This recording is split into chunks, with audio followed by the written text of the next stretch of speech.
Welcome to your latest Nottingham Forest news. Coming up on today's episode, Forest being linked with an old flame in Sarr. A reported 5 million bid has gone in for Palmeiras Riquelme. The new away kit leaked. And my thoughts on the snooze fest that was Forest 1, Sunderland 1. All this and plenty more coming up today on your latest Forest news. Let's get into it.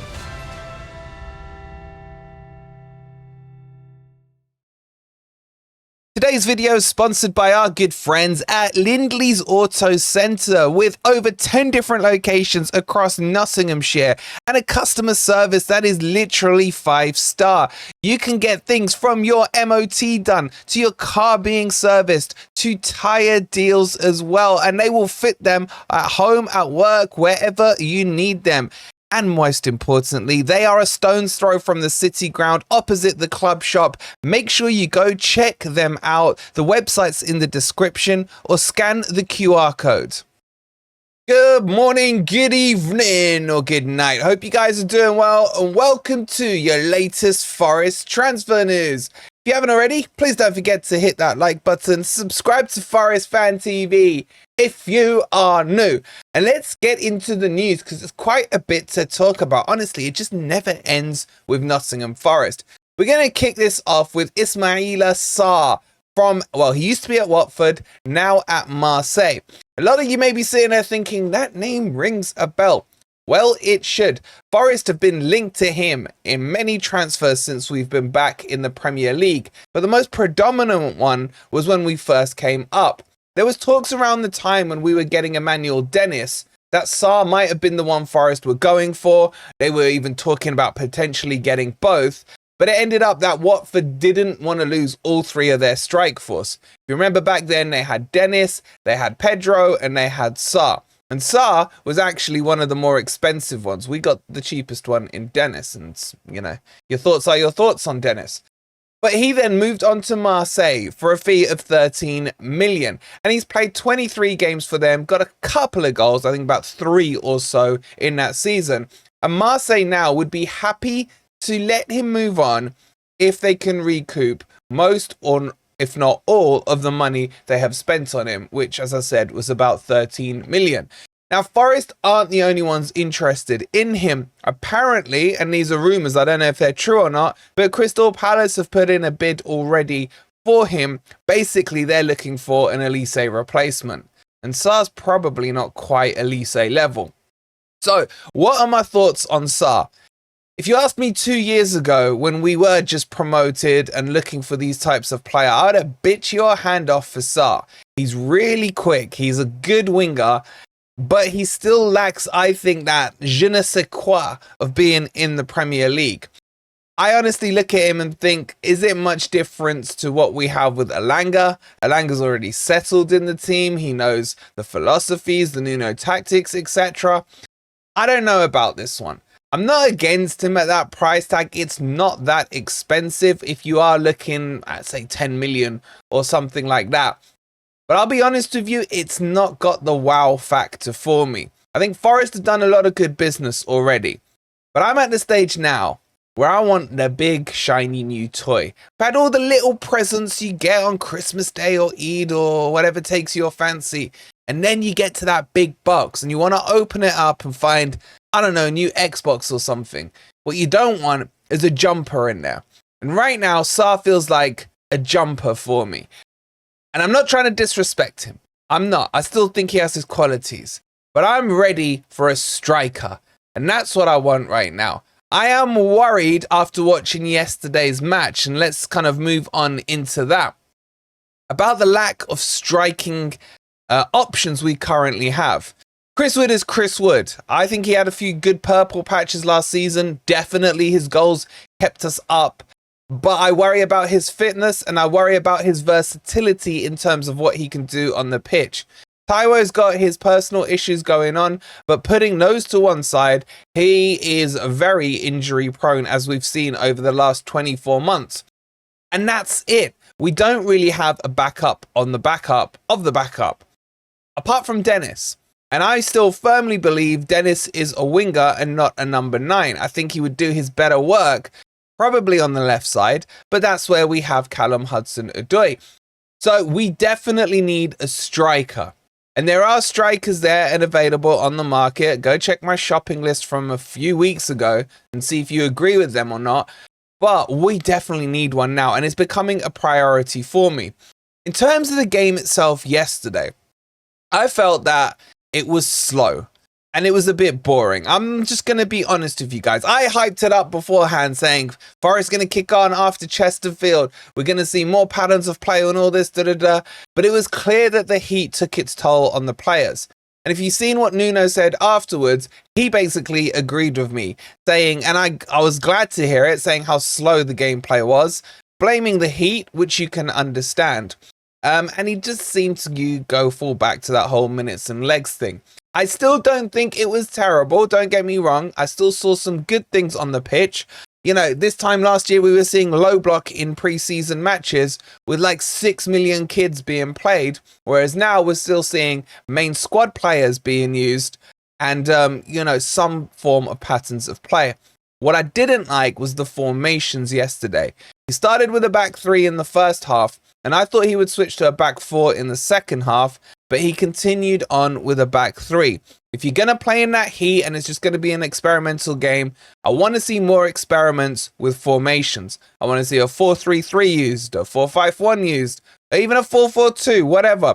Try some of these formations in the early games, then settle on one or two, having your favorite formation as we get towards the end of preseason, and then really embed that in and really shove that down the players' throats so they're ready come the Bournemouth match. Now, in terms of performances that stood out for me, it's Callum Hudson-Odoi.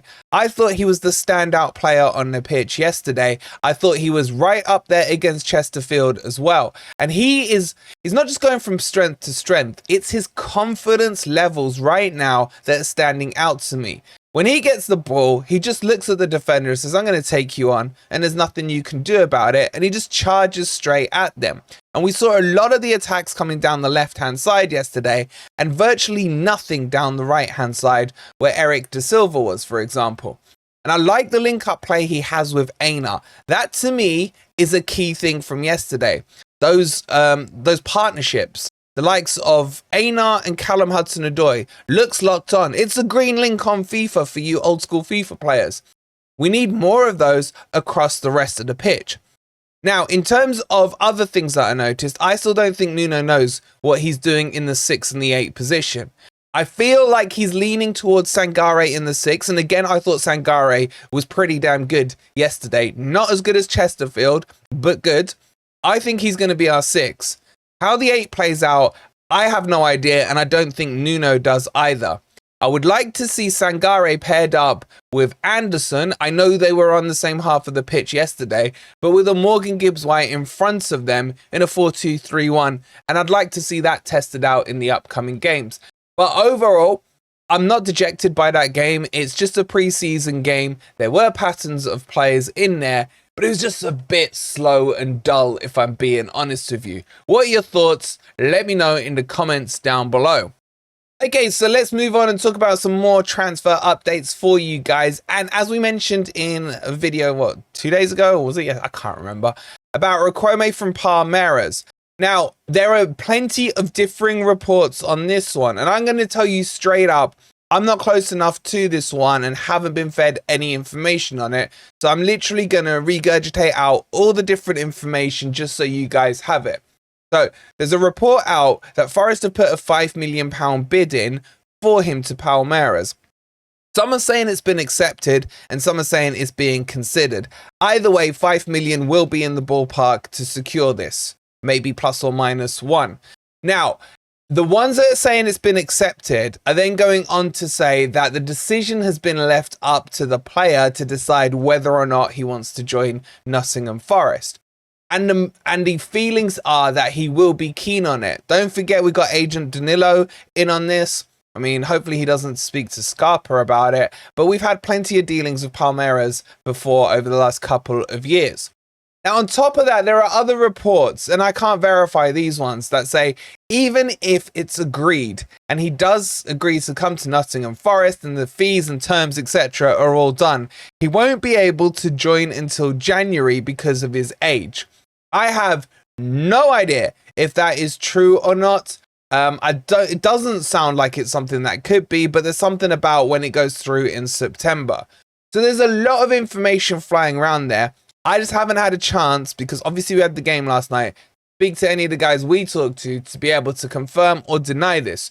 So take from this one what you will, but I can't put my hat on either side of these stories. What I will say though is I like this player a lot. He's one of those potential players that could come in, and if we got him for 5 million, within a couple of years time, he could be worth 30, 40, 50 million pounds. Got that Brazilian flair. It's going to happen. It's going to happen. So we'll keep you posted. I'll get it better sourced for you, hopefully for the next update on him. But that's the update on the young Brazilian. Get your thoughts in down below. Okay, so let's talk about the Forest away kit. So we shared a photo yesterday on our social medias. Make sure you're following. There's your Instagram one, @officialFFTV. Same with Twitter, @officialFFTV as well, on the away kit. Now, if you remember, about a week or so ago, I told you I'd seen the away kit and the home kit. I haven't seen the third kit. So let me just reiterate that before people take me out of context or start clipping it up and all this weird thing that some obsessed people do. So the away kit, I've seen it physically with my eyes. I got to see a picture of it about a week or so ago. And I told you guys it was dark blue, had that accent across it from pink.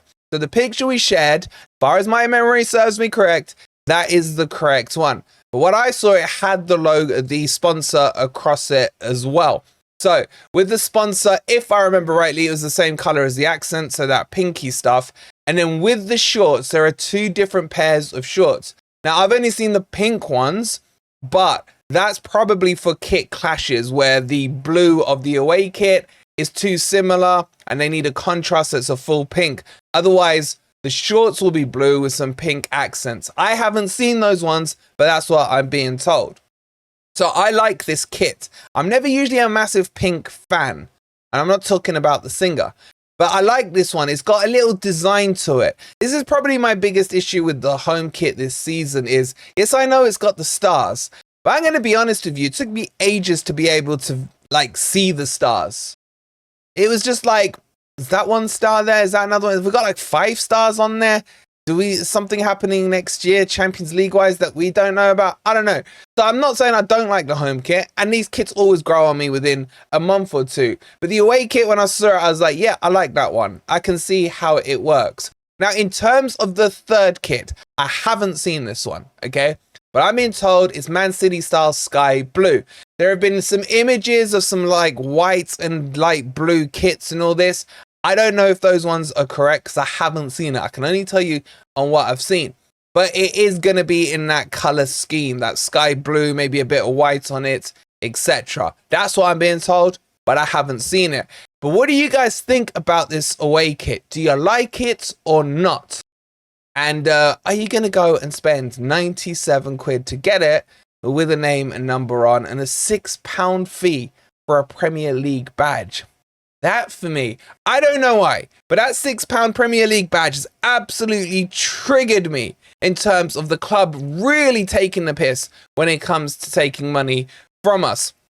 But we're going to be talking about that on Grumpy Old Reds in detail. We'll be talking about the membership stuff as well. Freaking Ant is fuming about some stuff, or he's confused, or both. We're going to find out tomorrow, Grumpy Old Reds, 9 p.m. And that, ladies and gents, brings you up to date with your latest Forest news. Check you've clicked that like button. If you haven't, make sure you have.